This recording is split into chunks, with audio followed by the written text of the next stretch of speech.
En esta sesión vamos a hablar de una cuestión muy importante que tiene que ver con un soneto de Miguel Hernández. Es el soneto número 17 de El rayo que no cesa y que comienza con el verso «El toro sabe al fin de la corrida». Este soneto vamos a ponerlo en relación con el timo, el mito actual y desde siempre, del estoicismo. Cuando se habla del estoicismo, con frecuencia se plantea el hecho de que quien es estoico es superior a los demás porque resiste la adversidad. Resiste la adversidad como los demás. Quiero decir, en este mundo no hay nadie más capaz que otros para resistir la adversidad.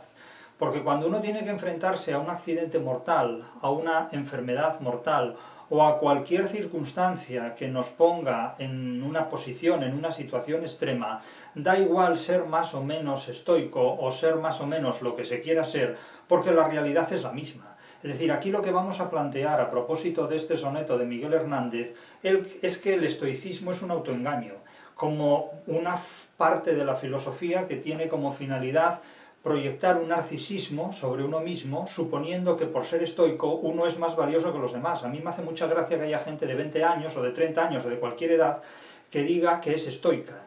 Y bueno, ¿y los demás qué son? Es decir, si tú tuvieras que ser alguien que pesca bacalao en Terranova o un minero que pica carbón a 50 metros o 60 metros bajo tierra, ya me dirás tú si el estoicismo te lo reservas para hacer gala de él en un narcisismo de salón o para utilizarlo cada día en tu jornada laboral. Es que a mí me hace muchísima gracia esta concepción totalmente posmoderna además del estoicismo. Vamos a verla, insisto, en relación con este soneto de Miguel Hernández y advierto que aquí este soneto de Miguel Hernández lo exponemos desde los planteamientos de la crítica de la razón literaria en relación con el volumen de la genealogía de la literatura. Aquí vamos a hablar de este soneto desde el punto de vista de los contenidos que se exponen en este libro, genealogía de la literatura. Por lo tanto, cuando alguien pretenda contrarrestar las ideas que aquí voy a exponer, supongo que previamente se habrá leído el libro de la genealogía de la literatura en el contexto de los 25 volúmenes que constituyen la crítica de la razón literaria. Porque claro, cuando alguien hace una crítica o una objeción a un determinado concepto que se plantea en una determinada teoría, sea la que sea la crítica de la razón literaria, sea la teoría de la relatividad de Einstein o sea simplemente la física de Aristóteles, siempre se hacen estas críticas desde el punto de vista de la ocurrencia. Pero claro, cuando se habla del concepto de poesía en un determinado autor, como Miguel Hernández, y este concepto de poesía se explica desde una teoría de la literatura muy compactamente sistematizada, insisto, a lo largo de 25 volúmenes, de los cuales este volumen es el tomo cuarto de la crítica de la razón literaria, la genealogía de la literatura, pues conviene tener muy claro desde qué perspectiva se ejerce la crítica o la interpretación dialéctica de una teoría que solo conocemos por alguna secuencia de algún vídeo o simplemente por haber leído desde la ocurrencia más inmediata el último párrafo con el que nos hemos encontrado. Es decir, que cuando alguien trata de ser crítico de los demás, conviene que por lo menos tenga una mínima dosis de inteligencia dispuesta a desarrollarse, y no una vocación de gilipollas frustrado con pretensiones de hacerse públicamente conocido. Digo todo esto porque la genealogía de la literatura, que es la teoría sobre el origen de la literatura, que a través de 4 familias literarias explica lo que la literatura es, permite situar el soneto al que nos vamos a referir de Miguel Hernández en el contexto de una interpretación luminosa del ser humano que se identifica con un toro, comparando desde los presupuestos de la imaginación literaria el sufrimiento que el toro tiene en la plaza al morir en el ámbito de un sacrificio y de un ritual, con las penas de amor, con las cuitas de amor, que es una renovación del tópico de la pena de amor, del dolor de amor, dentro de lo que es una interpretación luminosa, la de la luminosidad animal, en comparación con el dolor masculino, con el dolor del ser humano ante el desdén, el desprecio de la mujer, que trata al hombre como si fuera un torero, un matarife, que sacrifica, digamos, su vida y su pasión amorosa. Este es el contexto. De tal manera que Miguel Hernández en un momento dado alude a la resistencia estoica, morir estoicamente, yo no entiendo muy bien qué significa lo de morir estoicamente, porque yo no sé cómo mueren los que no mueren estoicamente, no sé si se van a un cielo diferente o si reaccionan ante la muerte de forma diferente, pero es una cuestión muy curiosa que vamos a desmitificar inmediatamente. Claro, no conviene confundir el embellecimiento que la literatura hace de los sentimientos humanos con el hecho de creerse que uno, filosóficamente hablando, se puede investir de una superioridad emocional para enfrentarse a los mismos hechos a los que nos enfrentamos todos, en definitiva. Es decir, imagínense ustedes que tienen que ir al frente de batalla. Hay personas que muy estoicamente se encaran con el enemigo. Lo más probable es que pierdan la vida en muy poco tiempo. Hay otras que huyen cobardemente. Y diríamos, estos no son estoicos. ¿Y por qué no son estoicos los que huyen cobardemente? ¿Acaso la cobardía es incompatible con el estoicismo? Es decir, el hecho de huir de un frente de guerra porque uno no quiere morir en el frente de guerra no hace que el ser humano sea menos estoico que el otro. Incluso puede hacer que sea más consciente de las limitaciones de la vida y por tanto pueda perpetuarla. Aquí vamos a plantear una serie de cuestiones que invierten totalmente, dialécticamente, esas posibilidades de percibir el estoicismo como una forma superior de filosofía o como un supremacismo moral en virtud del cual los que no son estoicos, simplemente porque el que se considera estoico así lo decreta, está por encima de los demás. Es decir, aquí consideramos el estoicismo como una ilusión más, como un autoengaño, como un narcisismo, y evidentemente, vamos, es que a mí me resulta completamente paródico, completamente burlesco, me parece un mito, o por utilizar el anagrama, me parece un timo, completamente. Entonces vamos al soneto de Miguel Hernández y vamos a desmitificar desde aquí este uso que la literatura hace de la filosofía estoica, es decir, del idealismo estoico, como forma de ser o de sobrevivir en la vida. Insisto que el planteamiento que utilizamos es el que se expone en la genealogía de la literatura y aquí consideramos este soneto como una pieza literaria que se encuentra entre la literatura crítica o indicativa por una parte y la literatura sofisticada o reconstructivista por la otra. Diríamos incluso que los dos primeros cuartetos, los dos cuartetos del soneto, pertenecen a la literatura crítica o indicativa y los dos tercetos pertenecen a la sofisticada o reconstructivista, por lo que vamos a exponer a continuación.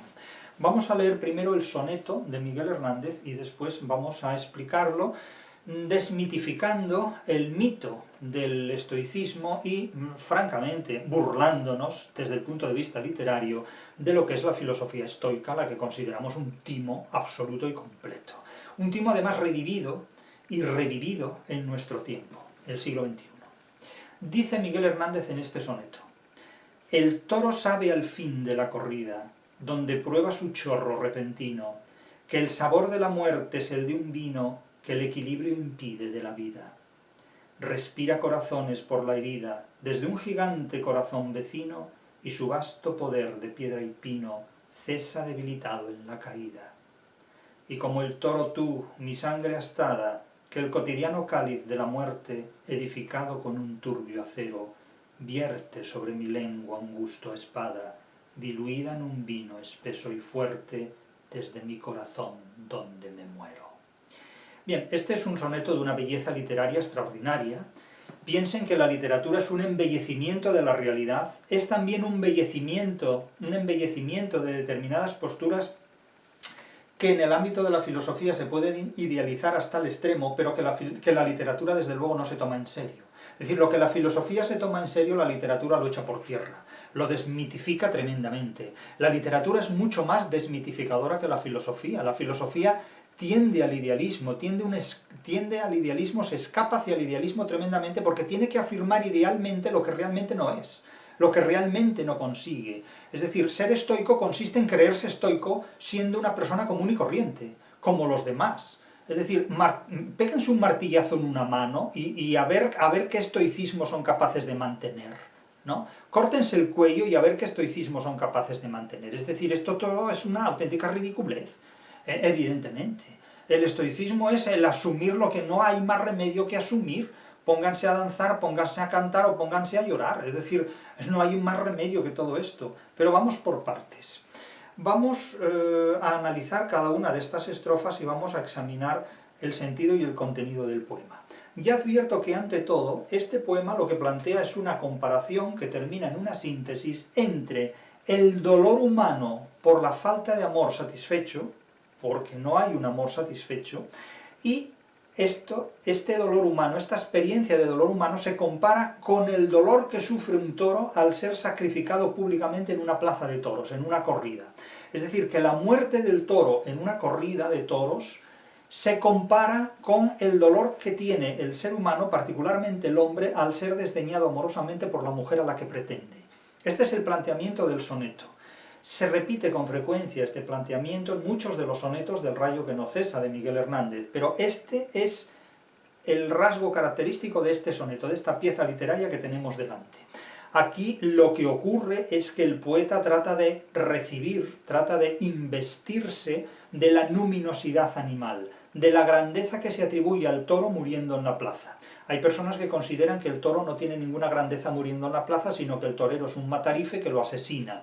Hay otros, como los poetas de 1927, Rafael Alberti, Federico García Lorca y el propio Miguel Hernández, que utilizaron la literatura para embellecer y dignificar tanto la muerte de un torero en la plaza, como la elegía o el llanto por Ignacio Sánchez Mejías, como la dignidad que puede tener el toro, que se le atribuye el toro al morir heroicamente y estoicamente, sabiendo que va a morir. Fíjense en el primer verso, el toro sabe al fin de la corrida. Es decir, el toro es consciente, sabe como un ser humano sabe. Es decir, el toro no es simplemente una bestia irracional. El toro es una criatura que dispone incluso de inteligencia humana, dispone de autoconciencia, que es lo que muchas personas inconscientemente ni siquiera saben. Es decir, mientras Freud hablaba del inconsciente, Miguel Hernández atribuye conciencia a la bestia que no es irracional, sino que sabe muy bien a lo que se expone. El toro sabe al fin de la corrida. Es decir, este saber, veremos que se trata de una silepsis o dilogía, que adquiere, una silepsis o dilogía es un término que tiene simultáneamente dos sentidos. El sentido de saber como ser consciente de algo y el sentido de saber en tanto que dispone de capacidad sensitiva para catar diferentes sabores, para degustar diferentes sabores, porque aquí va a degustar el vino como señal de sangre, como signo de muerte. El toro sabe al fin de la corrida, donde prueba su chorro repentino, que el sabor de la muerte es el de un vino que el equilibrio impide de la vida. Es decir, el vino desequilibra, es decir, hace perder el equilibrio, porque embriaga, es decir, que emborracha. Ebrio, el ser humano ebrio pierde el equilibrio, pero perder el equilibrio de la vida es perder la vida, es morir.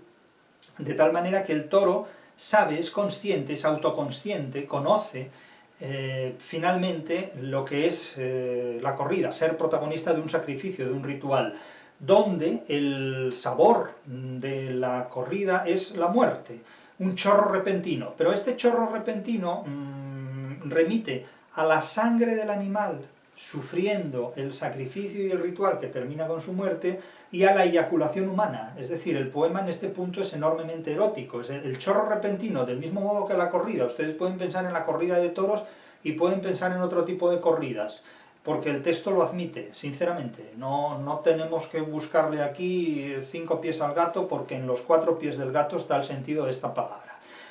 Corrida tiene indudablemente en los tiempos actuales, dado el contexto de este soneto, dos sentidos. Es otra silepsis o dilogía. La misma palabra significa dos cosas: orgasmo y ritual en el que se sacrifica al toro y se le da muerte, desde el punto de vista de la estética de la tauromaquia o desde el punto de vista del crimen cometido por un matarife según pues las ideas de los animalistas. Eso, cada persona interpreta ese mismo hecho desde presupuestos diferentes, uno como un acto cultural y otro como un crimen social. Es lo que hay, y aquí nos limitamos a reproducir lo que hay sin decantarnos por una u otra cuestión. Aquí interpretamos literatura, no discutimos opiniones. El toro sabe al fin de la corrida, donde prueba su chorro repentino, sangre, que conduce a su muerte en el caso del sacrificio, y eyaculación humana, que conduce a la fertilidad en el caso de la relación sexual erótica amorosa.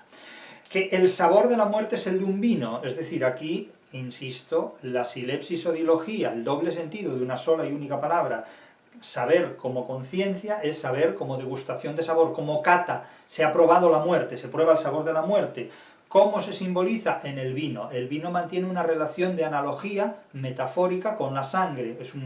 La sangre y el vino tinto tienen el mismo color, rojo, que el equilibrio impide de la vida. Eufemísticamente se habla de la muerte. La sangre del animal queda comparada con la eyaculación humana. Amar es morir porque no hay un amor satisfecho. Insisto, el toro es sujeto de una experiencia humana, no como bestia irracional, sino como alguien que es consciente de su destino trágico. Este es un punto clave ya del estoicismo, aceptar un destino trágico. Lo vamos a ver en breve. El estoico dice que acepta un destino trágico. Y yo me pregunto, ¿y los que no son estoicos qué pasa? ¿Que no lo aceptan?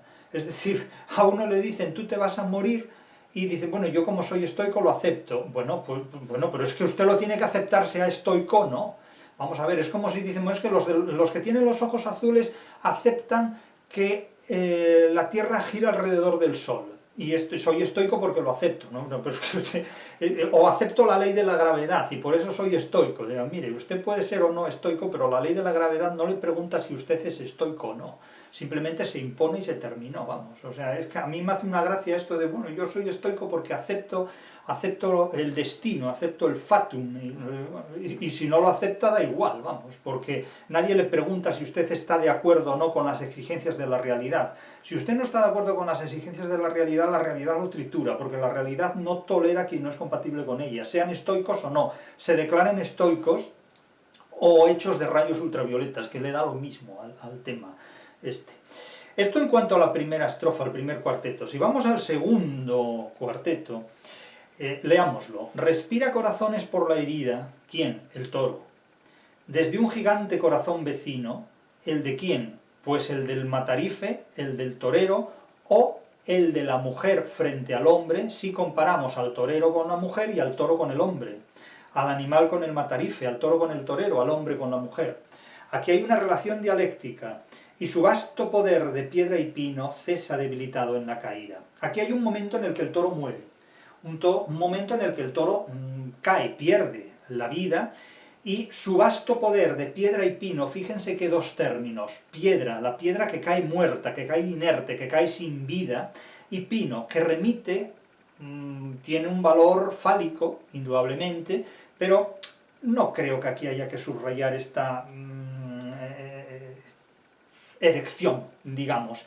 El pino remite básicamente a la altura, es decir, a la caída, que mantiene una relación semántica con la última palabra del cuarteto, la caída. Su vasto poder de piedra y pino cesa debilitado en la caída. Es decir, aquí se expresa, se objetiva la imagen de un peso muerto, de un cuerpo que poderosamente pétreo cae como podría caer desde la altura de un pino hasta el suelo, cesa debilitado en la caída.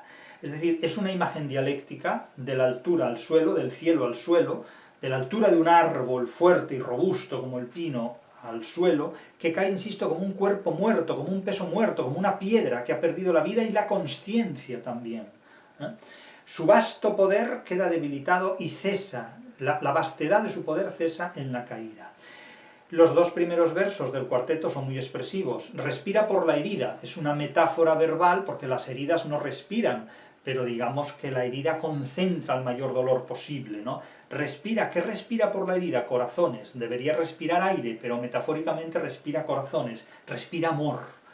Incluso en el momento de la muerte ama a quien le da la muerte, ama a quien lo mata. Suponemos que el hombre a la mujer, no creo que el toro al torero, no creo que el animal al matarife. ¿No? Respira corazones por la herida, desde un gigante corazón vecino. Nótese la mesodiplosis o ploce, la repetición del mismo término con un valor añadido. Corazones por la herida, corazón vecino. Es decir, respira corazones de amor, naturalmente, no es cuestión de un cardiólogo, es cuestión de poesía. Lo que aquí es una metáfora verbal, respira corazones por dónde, por la herida. ¿Desde dónde? Desde un gigante corazón, desde un corazón gigantesco, vecino a otro corazón que es el que le da muerte, el que lo mortifica, porque no satisface su amor o simplemente porque ritualmente en el sacrificio táurico le priva de la vida, en definitiva. Aquí la literatura embellece naturalmente el ritual del sacrificio. La literatura, insisto, es un embellecedor de la realidad.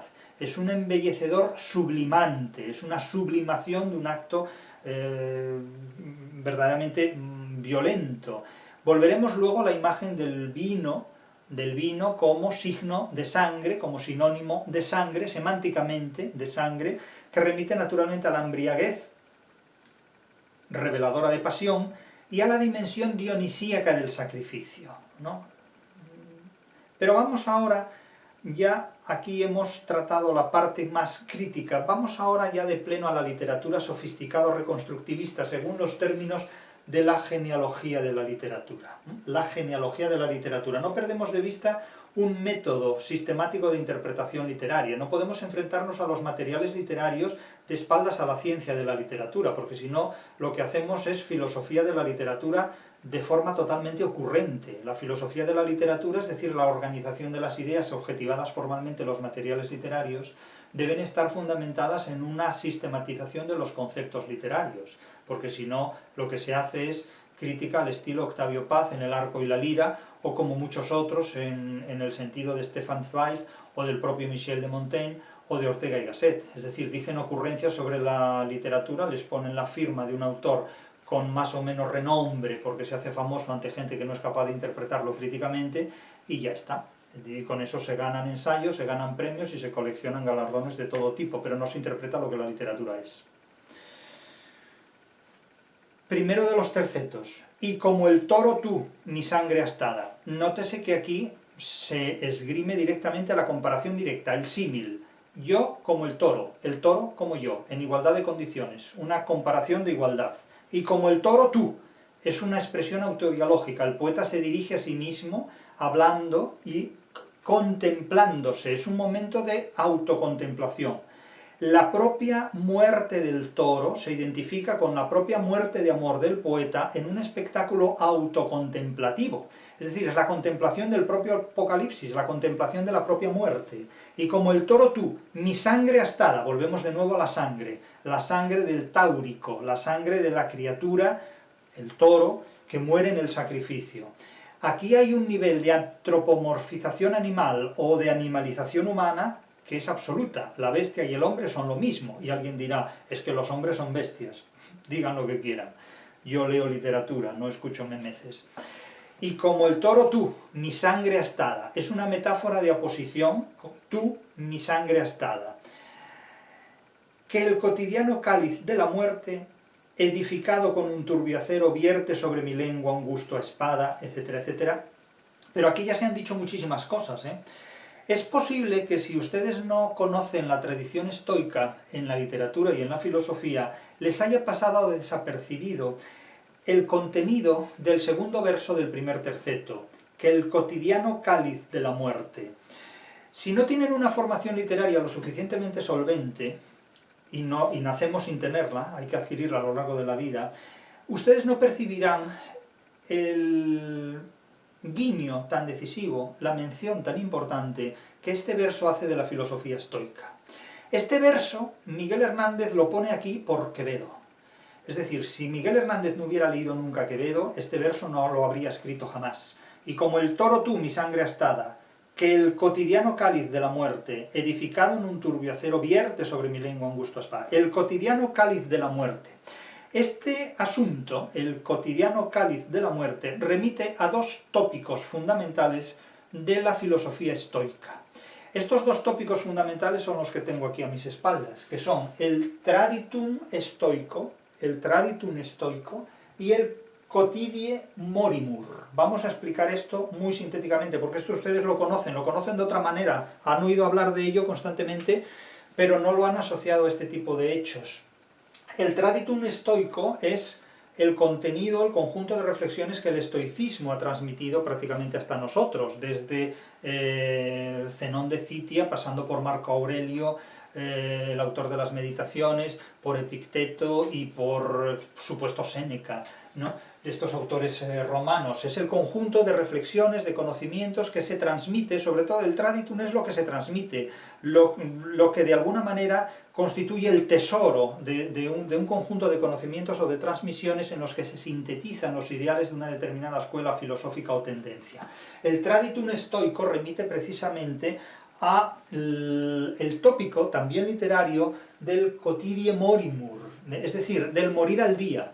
Vivir es caminar breve jornada, vivir es ir muriendo. Este es un tópico literario que está muy presente en el barroco español y sobre todo en la poesía de Quevedo. No solo en la de Quevedo, pero Quevedo llevó este motivo literario a extremos. Este es un tópico retórico también dado en la poética clásica, en la retórica clásica, mucho antes de Quevedo, pero que penetra en la literatura sobre todo a través del mito de la filosofía estoica y del traditum estoico.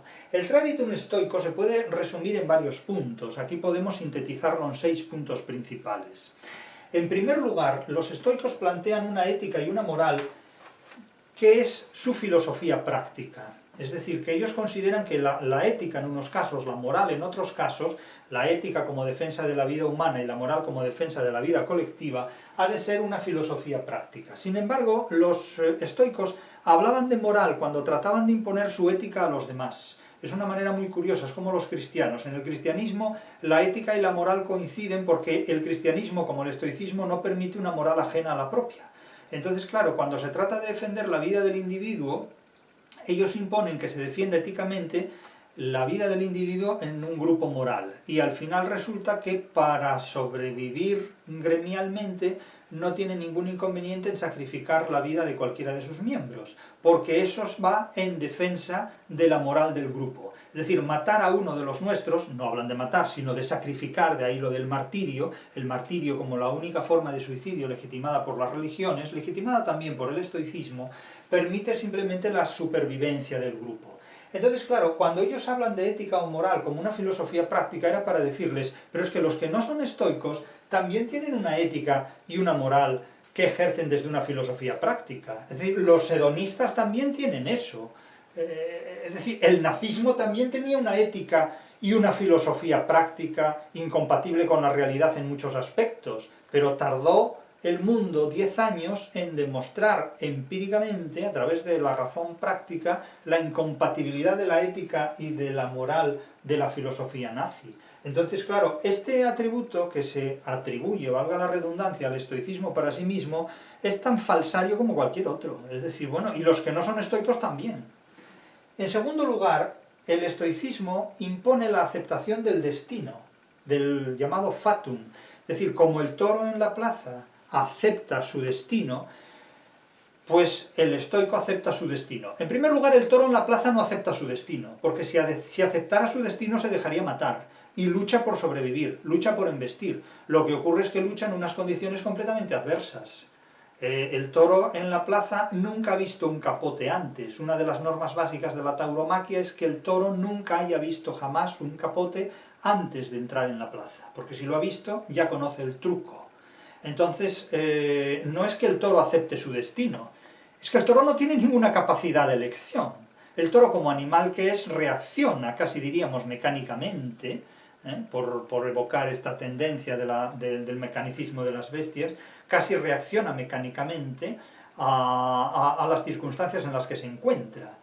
Por lo tanto, no es que el toro acepte ningún destino, es que no le queda otro remedio. Si aceptara su destino se dejaría matar. Si el ser humano aceptara su destino, cuando enferma no acudiría al médico, porque diría que si ha recibido una enfermedad, por así decirlo, imperativamente divina, pues no puede contrarrestar la voluntad humana. Es decir, si ha contraído una enfermedad es porque Dios le ha mandado esa enfermedad y no puede acudir a un médico para superar esa enfermedad, porque hacer algo así supondría enfrentarse a su destino, el destino que Dios le ha dado en ese caso. Entonces, a mí que nadie me diga que se declara estoico y que luego va al médico, porque un estoico que vaya al médico es alguien que trata de luchar en contra del destino de una enfermedad que le quiere matar. Entonces a mí es que me hace muchísima gracia esto, ¿no? Dicen, bueno, es que yo soy estoico. Bueno, pues usted cuando tenga un problema médico y de salud no vaya al médico y ahorre costes a la seguridad social y a los servicios privados. Entonces asuma su destino, ¿no? Evidentemente, claro, como decía el padre Feijóo, cuando alguien se quejaba, decía, aquel a quien Dios da un dolor es para que lo sufra él, no para que amargue a los demás diciendo lo que le duele, ¿no? Indudablemente el padre Feijóo esto lo decía en un sentido completamente irónico. Pero, claro, la aceptación del destino, la aceptación del fatum, como si eso fuera una virtud, digo, bueno, esto es completamente ridículo, pero completamente ridículo. Es decir, o sea, yo me rompo una pierna, haciendo deporte, o cruzando una calle, o bajando, subiendo unas escaleras, y no sé por qué voy a un traumatólogo. Es decir, si el destino me ha impuesto la rotura de la pierna, pues yo debo aceptar el destino y ya está. Entonces, claro, es que el estoicismo, tomado en serio, conduce al ridículo. Como todas las filosofías tomadas en serio conducen al ridículo después de haber llegado al idealismo. ¿Ah? Tercero, el estoicismo plantea también la autarquía del sabio, es decir, la autosuficiencia. Y era para decir, ¿y dónde está la autosuficiencia del sabio? La autosuficiencia del sabio consiste en que nadie le enseñe ni a leer, ni a escribir, ni a pensar. Es decir, la autosuficiencia del sabio supone nacer sabio, completamente. Esto no tiene ningún sentido. La autarquía del sabio consiste en vivir en un tonel. ¿Y por qué en un tonel? Claro, como dijo Lope de Vega en uno de sus sonetos de las rimas humanas y divinas de Tomé de Burguillos, yo no sé por qué Diógenes el Cínico, cuando ve a un chiquillo beber agua del río con la mano, formando con la mano un cuenco, y él reduce, digamos, su cuenco a astillas, porque dice que si el chiquillo bebió con la mano, pues él puede también beber con la mano y prescindir del cuenco. En primer lugar, lo que revela es la autoinsuficiencia del sabio, porque tuvo que venir un chiquillo a decirle esto, es decir, poca inteligencia tenía el sabio, que precisamente el chiquillo era más inteligente. Eso en primer lugar. Y en segundo lugar, pues evidentemente yo no sé por qué, como dice el propio Lope de Vega, no se cortaba la mano y bebía con el morro, metiendo la cabeza debajo del agua del río directamente, y así digamos que asumía mucho más fácilmente toda esta autarquía, ¿no? ¿Por qué usar la mano, que prescinda de la mano? En definitiva, es que son unas situaciones tan ridículas a través de las cuales se busca el virtuosismo del sabio, que es patético completamente. O sea, tomarse en serio determinados planteamientos filosóficos, no podemos decir que todos, porque no todas las filosofías son iguales, pero tomarnos en serio determinados planteamientos filosóficos simplemente para adoptar una indumentaria dominical, la indumentaria de los domingos, y decir, nosotros somos superiores a los demás porque somos estoicos, y pero ¿tú dónde te has creído que estás? ¿Pero tú quién te has creído que eres para hacernos creer a los demás que por ser estoicos vosotros, o quienes seáis, o quienes declaréis tal cosa, sois mejores o superiores que los demás? Lo que simplemente os ocurre es que sois más bobos que los demás y no lo sabéis. Cuarto punto, este es el mejor, la virtud como único bien. ¿La virtud de qué? ¿La virtud de qué? O sea, el estoicismo tiene una serie de virtudes. ¿Qué virtudes son? ¿Qué virtudes son las que tiene el estoicismo? ¿La de pasar las noches con Virgilio? Dejemos el tema, O sea, vamos, si la virtud está en pasar las noches con Virgilio, así te queda la cara. Bueno, en fin, ¿cuáles son las virtudes del estoicismo? Miren, la virtud solo existe allí donde hay un vicio que ocultar. La virtud solo existe allí donde hay un vicio que ocultar, ni más ni menos. La virtud es un mito absoluto. Quinto punto, dominio de las pasiones. Esto también es muy bueno, la apaceia. El dominio de las pasiones, la negación del pathos, la apaceia. El dominio de las pasiones. A mí me gustaría saber cuántos de los que se declaran estoicos, y algunos de ellos en nombre de la filosofía, son capaces de dominar las pasiones cuando se encuentran con un libro que pone la filosofía que ellos profesan a parir. Porque cuando uno de estos filósofos estoicos, que dice ser filósofo y dice ser estoico, lee un libro donde se dice que el estoicismo es un timo o es un mito, lejos de responder con la apaceia, ¿verdad?, se le quedan los pelos como si hubiera metido los dedos en un enchufe. Es decir, que ¿dónde está la apaceia de esta gente? Claro, es que es graciosísimo. ¿Dónde están las virtudes de la templanza de esta gente? Cuando se les mete a estos individuos una guindilla por sálvase a la parte, en forma de libro que critica sus pensamientos, dejan de ser estoicos, automáticamente. Es decir, el estoicismo es algo que sirve cuando presos de la impotencia en la que viven no tienen nada que decir o no saben nada que hacer, no saben qué hacer en absoluto. Pero cuando se les mete la guindilla en sálvase a la parte, entonces el estoicismo desaparece inmediatamente. Es decir, si hay la pastilla de antiestoicismo, eso es la guindilla en el culo.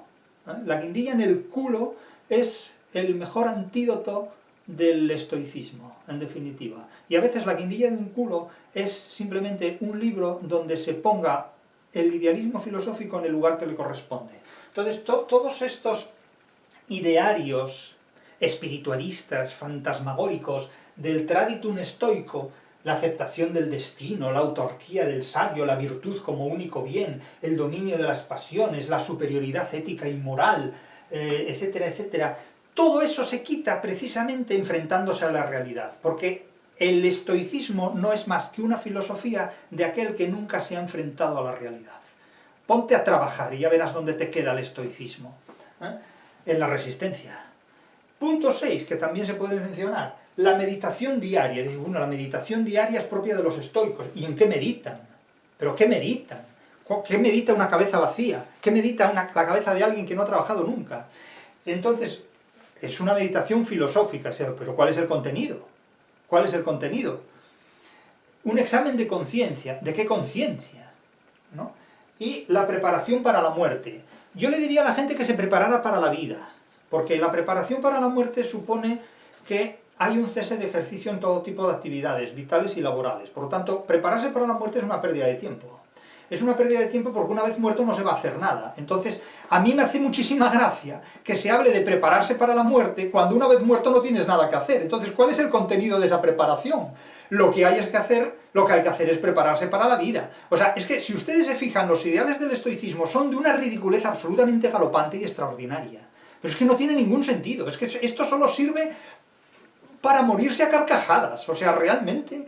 O sea, prepararse para la muerte, dice uno, macho, prepárate para notario, prepárate para ser endocrino, prepárate para ser oncólogo, prepárate para ser psiquiatra, prepárate, fíjate bien, hasta para ser profesor de teoría de la literatura y literatura comparada. Pero prepararse para la muerte, eso no requiere ninguna preparación. Pero es que ninguna preparación. Entonces a mí me hace muchísima gracia que la gente se recluya en un convento para prepararse para la muerte. Oiga, mire usted, si usted no quiere trabajar porque es un vago y porque tiene profesión y vocación de vago, dígalo abiertamente, que esto se acepta hoy día. Hay libertad para decir públicamente, mire, yo soy un vago y no quiero trabajar. Pero no se vista de estoico, ni de filósofo, ni de virtuoso, ni de autarca de su sabiduría, ni me diga que acepta el destino, simplemente buscando pretextos para no dar un palo al agua, o para no trabajar. O sea, no me hable de que hace usted meditaciones filosóficas y que se prepara para la muerte, porque usted lo que tiene que hacer en todo caso es prepararse para la vida, y para las responsabilidades que tiene en la vida, no prepararse para la muerte. Imagínense ustedes que el Estado convoca oposiciones a muerte. ¿Cuántos se presentarían de ustedes? Porque claro, todos estos que son estoicos y que se preparan para la muerte, pues en fin, yo los citaría en la Plaza de la Concordia en 1789, en todo caso. Eso es una barbaridad completa, y no tiene ningún sentido. Y jugar de este modo con las creencias y las filosofías humanas es un grandísimo error, completamente. Eso es reducir la filosofía a lo que hacía Boecio cuando ya no podía hacer absolutamente nada. No prepararse para la muerte, sino simplemente aguantar lo que le quedaba de vida pensando en cómo lo iban a matar. Era a palos deshaciéndole la cabeza. Es decir, claro, esto son monstruosidades completas. Evidentemente, esto no tiene sentido. No tiene ningún sentido. Entonces, claro, este segundo verso del primer terceto del poema de Hernández nos conduce a todo este tipo de situaciones. Y el cotidiano cáliz de la muerte, el morir diariamente, el quotidie morimur, el morir al día, que es el título de un poemario de José María Quiroga Pla, curiosamente, uno de los autores, uno de los epígonos de la generación del 27, yerno de Miguel de Unamuno, hijo de Salomé de Unamuno y padre de Miguel Quiroga de Unamuno. José María Quiroga Pla, un gran poeta olvidado, desconocido y que vale la pena, y tituló uno de sus poemarios así precisamente, Morir al día, rehabilitando el motivo clásico del traditum estoico. Eso sí que era morir al día, en las condiciones en las que vivió y lamentablemente murió José María Quiroga Pla. El cotidiano cáliz de la muerte. Claro, evidentemente, este es un tópico que Miguel Hernández toma, claramente lo toma de Quevedo, y Quevedo lo toma de las epístolas morales a Lucilio, de Séneca, evidentemente. Entonces, claro, fíjense, cito aquí un texto de las epístolas morales a Lucilio. Dice, lo que disfrutas ahora se escapa, eso es lo que hace la muerte, se lleva el presente, quotidie morimur, cada día nos arrancan un poco de la vida, y cuando somos finalmente arrebatados, nos morimos de pronto. No nos morimos de pronto, sino que hace mucho que hemos comenzado a morir. Bueno, esto es una filosofía de la depresión, esto es el existencialismo del mundo antiguo. En definitiva, es la filosofía de la depresión. De hecho, el existencialismo del mundo moderno no es más que una reformulación del estoicismo clásico. Es una filosofía de la depresión, eso de decir que vivir es caminar breve jornada, vivir es ir muriendo, todo este tipo de cosas. Es el deleite del apocalipsis, es el narcisismo de la contemplación de la propia muerte. La realidad es muy distinta, esto es una idealización completa. Y el poema lo que hace es, desde los presupuestos de la literatura sofisticado reconstructivista, pulsamos el botón de la genealogía de la literatura, recrear esta contemplación de la propia muerte. El poeta se ve a sí mismo muriendo de penas de amor, de dolor de amor, del mismo modo que el toro en la plaza es sacrificado por un torero, por un matarife, como la amada a él lo atormenta al no satisfacer sus penas de amor por ella, en definitiva. Que el cotidiano cáliz de la muerte, es decir, el beber el vino, que es la sangre mortal en esa última cena, el cotidiano cáliz de la muerte. Todos los días hay una última cena. Vivir es ir muriendo, morir al día. Edificado con un turbio acero. El turbio acero es el acero en el que está hecho el cáliz, que en este caso es el acero de la espada, que da muerte al toro, y que como un instrumento mortal y de tortura atormenta el corazón del poeta cuyo amor no está satisfecho por su amada. Edificado en un turbio acero. Aquí también hay una silepsis o dilogía, porque el turbio acero remite tanto a la elaboración del cáliz de la muerte, como a la espada del matarife o del torero que da muerte al toro. Y todo ello vierte sobre mi lengua un gusto a espada. De nuevo aparece aquí esa imagen de la boca ensangrentada, del corazón en la lengua, tan frecuente, tan recurrente en el rayo que no cesa. Vierte sobre mi lengua un gusto a espada, diluida en un vino espeso y fuerte. El vino es metáfora viva de la sangre, que ya vomita el cuerpo del toro en la muerte, diluida en un vino espeso y fuerte, desde mi corazón donde me muero. Y aquí se produce una retracción, una fibrilación, una contracción, una concentración. ¿Cuál es el lugar de la muerte? El corazón, precisamente lo que debería darle vida. El corazón es el escenario, el teatro, el espacio donde el poeta muere. Es el núcleo, digamos, del espectáculo trágico. El teatro de la muerte, la tragedia griega. El teatro, el escenario de la tragedia, en definitiva. Desde mi corazón donde me muero. Esta es una figura muy recurrente en la lírica de Miguel Hernández, y de hecho el soneto 20 del Rayo que no cesa, termina su segundo cuarteto con este verso: dentro del corazón donde me muero. Fíjense el paralelismo entre esos dos versos. Último cuarteto del soneto 20, dentro del corazón donde me muero. Último verso del soneto 17, desde mi corazón donde me muero. Es decir, hay una intertextualidad que el propio poeta reitera en dos sonetos distintos. Evidentemente estamos ante un soneto de una grandísima belleza literaria y de un gran logro, tanto estilístico como recreativo, de los principales principios del estoicismo clásico, como un idealismo filosófico absoluto. Sí es cierto que para Miguel Hernández, a diferencia de Quevedo, no hay ninguna redención más allá de este estoicismo, que no está cristianizado, sino completamente secularizado. Las apelaciones que Miguel Hernández hace al estoicismo no tienen un contenido religioso, sino un sentido totalmente profano, pagano y secular. No hay ninguna esperanza de un más allá redentor, ni hay ningún sentido, digamos, ni sacrílego, ni herético, ni religioso, ni cristiano, en este sacrificio vital, en este dolor inmenso y tremendo de un poeta que se compara con el sufrimiento de un animal luminoso, de cuya luminosidad el poeta adquiere fuerza, que este animal resulta, insisto, asesinado, ejecutado, sacrificado, dado muerte en un ritual público, en un ámbito eno, precisamente, que no es el ámbito de los teatros. Los teatros suelen tener normalmente un ámbito en T, donde el escenario es perpendicular al público. Sin embargo, en las plazas de toros, como en los espectáculos deportivos, el escenario es un ámbito eno, donde el público rodea precisamente el espacio de juego, el terreno de juego, o el escenario del crimen, ¿no? el ámbito de la tragedia, en este caso, el corazón. Es cierto que el toro parece morir aquí conscientemente, es una autocontemplación de la propia muerte, es la contemplación del apocalipsis propio, en definitiva, y como digo, la muerte se saborea como una cata y se sabe como un hecho consciente. La identidad entre el toro y el poeta es admirable, es magnífica, pero como les digo, la devaluación completamente de la filosofía estoica está a la vista, o sea, se la he puesto a ustedes en la cara.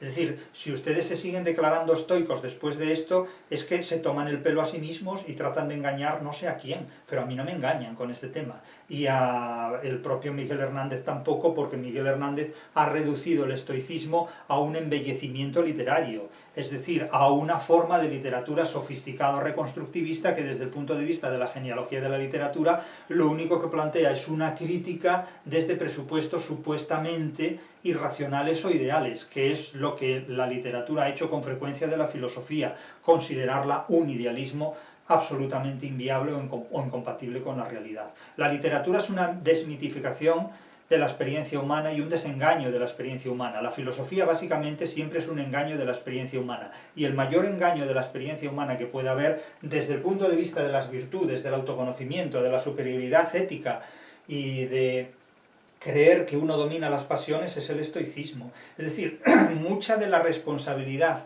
que la superioridad moral, que el supremacismo moral en el que hoy vivimos de unas personas frente a otras, mucha de la culpa de este supremacismo moral lo tienen en el fondo actitudes propias del estoicismo, porque el estoico es insensible ante todo al conocimiento crítico que le es adverso.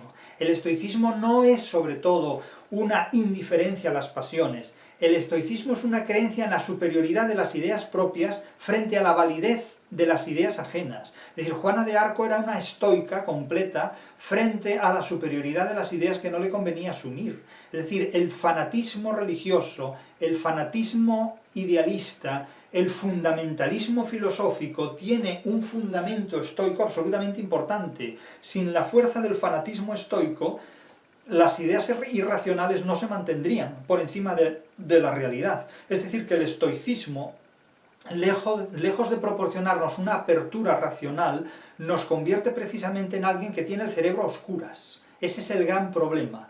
El estoicismo conduce al ser humano a disponer que su cerebro quede a oscuras, frente a una realidad que le exige un racionalismo que ese ser humano estoico no es capaz de asumir.